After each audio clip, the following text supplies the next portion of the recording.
Hi welcome to our channel ma'am style recipes. ఈరోజు చేయబోతున్న recipe రవ్వ గులాబ్ జామున్. పంచదార పాకం కోసం 1 కప్పు రవ్వకి 3 కప్పులు వాటర్ని తీసుకొని అందులో 2 కప్పుల పటిక పొడిని వేసుకొని కరగనివ్వాలి.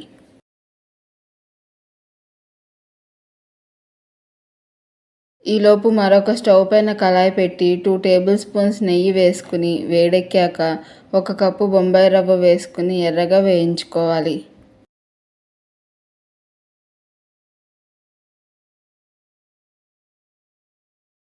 పాకానికి పెట్టిన వాటర్లో 2 టేబుల్ స్పూన్స్ పాలని యాడ్ చేసుకోవాలి. రవ్వ మొత్తం ఎర్రగా వేగిన తర్వాత పాలని యాడ్ చేసుకుంటూ మిక్స్ చేసుకోవాలి.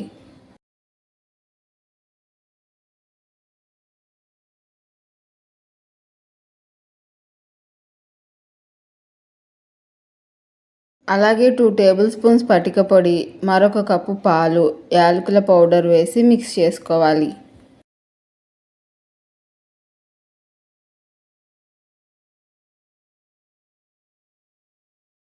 రవ్వ మొత్తం మెత్తగా అయ్యి హల్వాలాగా దగ్గరికి వచ్చే వరకు తగినన్ని పాలని యాడ్ చేసుకుంటూ మిక్స్ చేసుకోవాలి.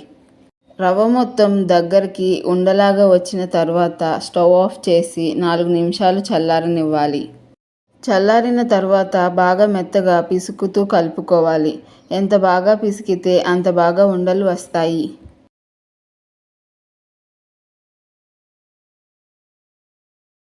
మొత్తం రవ్వ పిసికి ఉండ చేసుకున్న తర్వాత ఏ సైజులో అయితే గులాబ్ జామున్ కావాలి అనుకుంటున్నారో ఆ సైజు ఉండలుగా చేసుకోవాలి.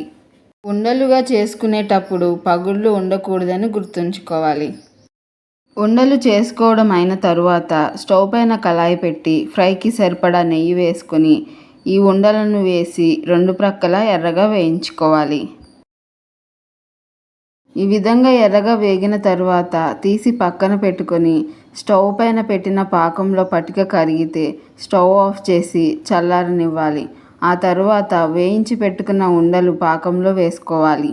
ఒక 10 నిమిషాలు పాకంలో నానిన తర్వాత సర్వ్ చేసుకోవడమే. అంతే, బొంబాయి రవ్వ గులాబ్ జామున్ రెడీ. మరి మీరు కూడా ట్రై చేసి ఎలా ఉందో కామెంట్లో తెలపండి. మీకు ఈ వీడియో కనుక నచ్చినట్లయితే లైక్ చేసి మీ ఫ్రెండ్స్ అండ్ ఫ్యామిలీకి షేర్ చేయండి. అలాగే సబ్స్క్రైబ్ చేసి బెల్ ఐకాన్ యాక్టివేట్ చేసుకోవడం మర్చిపోకండి. Thank you.